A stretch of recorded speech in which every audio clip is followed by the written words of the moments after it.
Hi my friends, with you it's Andrea Purvu, and today I welcome you guys back to a new episode of my podcast Prima.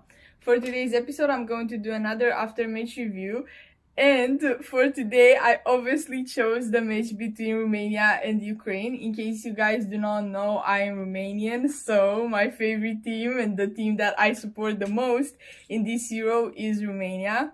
And for today I have an outfit to be in theme with the podcast. This is Haji's t-shirt.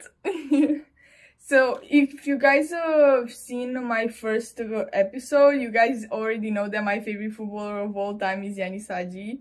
And this is his father's t-shirt, but I bought it back in March or somewhere like that. And back then Yanis did not have number 10 for the national team, so basically I bought this one for him, but now he has number 10 and I will buy his jersey on this year's tournament on the national team.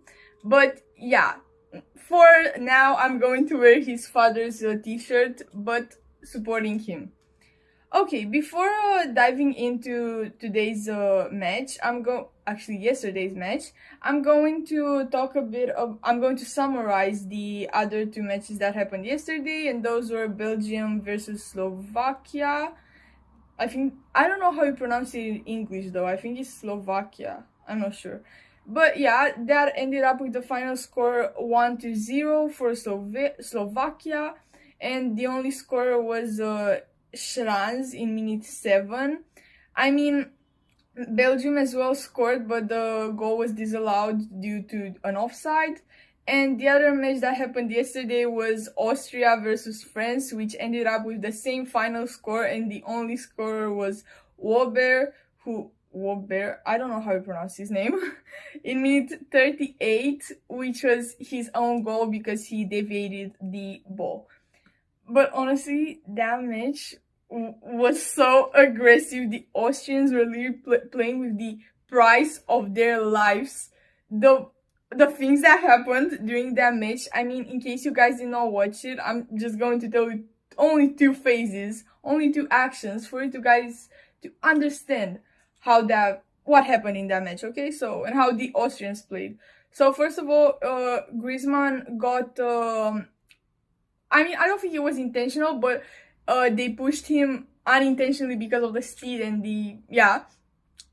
with the head against the wall, and he started bleeding from his head, and he was supposed to get out and leave the field. And then later on, they broke Mbappe's nose, and there are so many pictures with him bleeding from his nose and sobbing. So yeah, you guys have an idea of what happened yesterday in that match. Anyways, let's talk a bit about the group. So this is Group E, which is formed by Romania, Ukraine, Belgium, and Slovakia. Or Slovakia, I don't know. And honestly, I think that this group is as well pretty tight, though I think Belgium has a bit more chances. But I'm honestly pretty confident in our squad this year, because I think that they are having a really good mentality. And I don't know, I think that because they have already seen that, hey, we were able to beat Ukraine, which is definitely above us. And Belgium as well just lost with Slovakia. I think that their mentality is really good, and I think that can drive them for a win, or if not a win, at least to be in the second place in this group, to finish up second place, so we can qualify for the quarterfinals. That would be amazing. Anyways, now let's talk a bit about the lineups. So I don't have anything to say about the Ukrainian lineup. I think it's fair. Yeah, I don't have anything to say about that, though I have 3 remarks on the Romanian lineup. So, first of all, we have Nitsa as a goalkeeper, and I did not expect that. Honestly, I expected Moldovan to be this goalkeeper last night, but he wasn't. I think that they chose Nitsa because of his experience, of course, but lately Moldovan received way more minutes in the national jersey, And I think that he deserved tonight to be on the first 11. Though I think that due to Nitsa's experience, we were able to secure the final score. So, yeah. Then we have Yanis Hadji, who has been benched. And of course, I did not like that. And anyways, I mean, I know that he did not have the best season. But in the national squad, the national team, he played really well. And honestly, lately, he played really, really well in the friendlies matches. He was pretty good. And I think he deserved to be a starter and not to be benched, but that was it. And then we can see Coman as a starter, but that is due to the fact that Mihailo got sick before. I mean, he got sick the night before the match. So Coman was the starter, and Mihailo was, I wouldn't say benched because he was sick, but yeah. Okay, now let's dive into the match. So, honestly, because I'm Romanian, this was such an important match for me. I've tried to not note down those many things because I was trying to pay as much attention to the match and leave it with them, with the players. So, because, you know, when you have to write down every single important phase, you don't get that implicated into that match anymore, you know?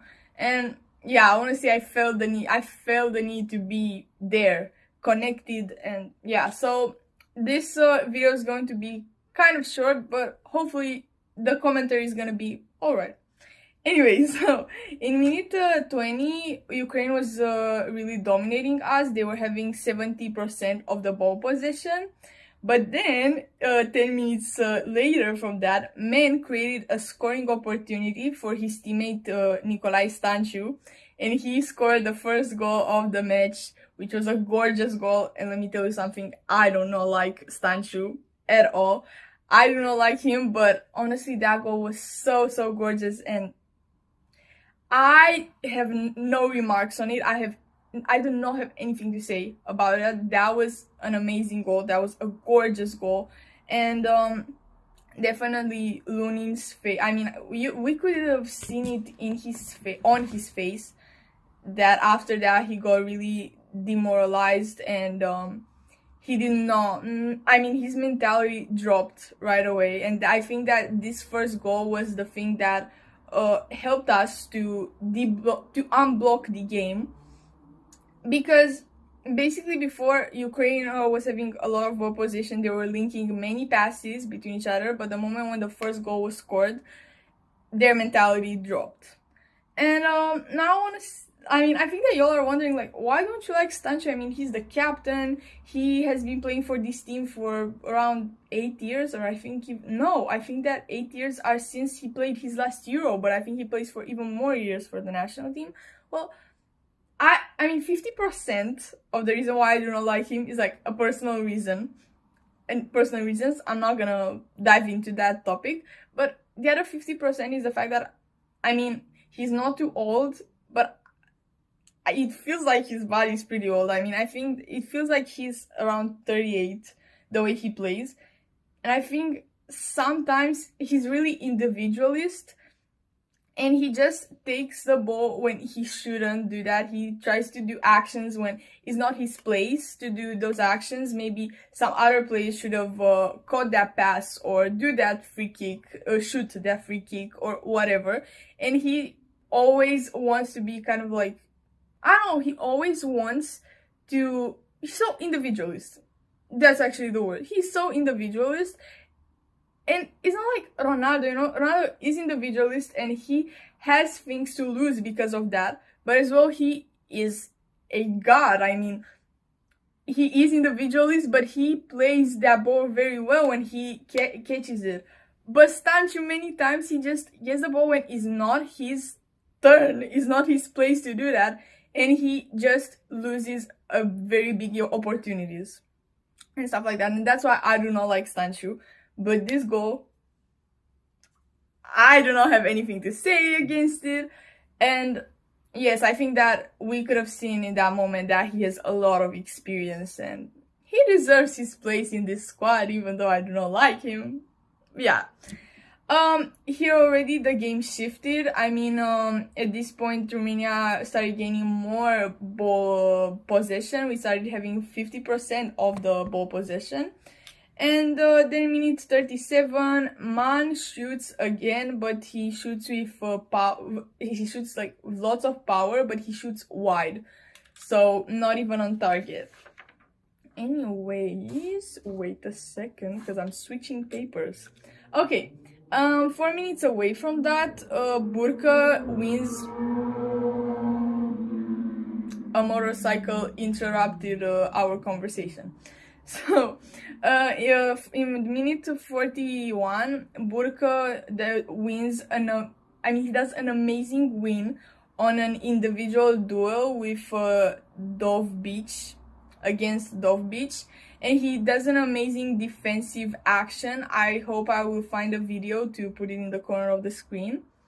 Then 1 minute away from this, Stepancesco and Marius Marin, basically they both try to reach with their heads to the ball, but accidentally they hit each other head to head and they fall down. The doctor's crew needs to join on the field, and they start helping them. They got ice for their heads. It was kind of a scary moment. I mean, everybody was a bit freaked out. Everybody thought that it's something severe, because they made it seem like it was something severe. But honestly, now looking back, knowing what happened to Griezmann, I think it was okay. And what happened to Mbappe as well, they were okay. They were fine. They were able to continue the match. So that's all it matters. Okay, so this was the first half. To wrap it up, honestly, unexpected. It was an unexpected first half. It was an unexpected way. Simply an unexpected game, especially for Romania. I mean, for Romania it was an unexpected game. As well for Ukraine it was an unexpected game, because I did not expect them to play that badly. Sorry to say that, but yeah, I did not expect that. So yeah, that's all I gotta say. Unexpected. Now let's dive into the second half. So in minute 53, Marius Marin scores the second goal, and Marius Marin is one of my favorite Romanian football players, and for me, that moment, I mean, the way I screamed, I was here, I was sitting on that couch. You cannot really see it, but I was sitting on that couch with my best friend, and the way I screamed, God. Anyways, 5 minutes away from that, Man shoots a corner kick, creating another scoring opportunity, this time for Dragush, who scores, not again, but he scores the third and final goal. And that was as well a really beautiful goal. I do not have anything to say about that. We played amazingly. Our style of playing was divine. Damage. I cannot say anything more than that. Anyways, then 2 minutes away, Dragush by accident gets injured. Basically nobody hit him, or there was no implication of any other player. He injured himself because he tried to run and then he turned around, he switched directions, and when he turned around and he switched directions, it was really fast, but basically he strained his leg muscle, and it seemed a bit severe in that moment. I mean, he started screaming, the doctor's crew came in, joined on the field, but then he was able to play. Okay, then in minute 62nd, we see the first changes in the lineup. And the first change in the lineup, Dennis Man gets out, leaves the field, and it's replaced by Yannis Hagi. Which, by the way, he did not do much on this game, but he has time, and he is going to prove a lot of things in this final tournament. I'm sure of that. Anyways, then in the same minute, Florin Coman leaves the field and is replaced by Mihailă. Then Stepanenc leaves the field and is replaced by Brasilico, I think. Then Tsigankov leaves the field and Yarmolenko replaces him, and Shaparenko leaves the field and Yaremchuk enters the field. Okay. 5 minutes away from this, after a tactical fall, Konoplia sees no other way than stopping the counter, and he receives a yellow card. I think it was a well-deserved yellow card. Then minute 72nd, we see another change in the lineup. Konoplia leaves the field and he's replaced by Timchik, yes. And 3 minutes away, another change in the lineup. Marius Marin leaves the field and Rus enters the field, and Dragush leaves the field and Pushkash enters the field. Okay, 4 minutes away from that, Răzvan Marin commits a rough fall on an opponent and goes into the referee's book by receiving a yellow card. Then 4 minutes away, there is another change in the lineup. Sudakov leaves the field and Malinovsky enters the field. And 5 minutes away from that, Stanciu leaves the field and Rakovitsan enters the field. And this was the match. Honestly, to wrap it up, the MVP award was awarded to Stanciu. I think it was a well-deserved it was well-deserved. But I would like to as well mention Denis Man, who had a lot of important actions. He created 2 of the scoring opportunities from 3 goals. And overall, I mean, he always was there when we needed him. And yes, I think that he deserves as well a special mention. Then all I can say is that I'm happy for my team. It was a really unexpected match, an unexpected result. Even, I mean, maybe I was thinking that Romania is going to win against Ukraine, but not with this score, not with Ukraine not scoring against us. It was unexpected, but I'm so happy. And I felt a bit sad for Lunin because, in case you guys do not know, Lunin is the Real Madrid's goalkeeper, and he had an amazing season. I think he really deserves his place at Real Madrid, and it's so sad the fact that he couldn't play in the UCL final, and now his first match at Euro. I mean, his performance in this match, I was a bit sad for him. I felt him and stuff like that, but yeah, this is football. Some people win, some others don't. Sometimes it's better, sometimes it's worse, so yeah. Okay, so this was it for today's video. I hope you guys enjoyed it. If you did, please give it a thumbs up. Share it to your friends if you think that any of this information might be useful for them. Comment down below if you have any suggestion for me to improve, and subscribe to stay tuned with all of my uploads. Okay, bye!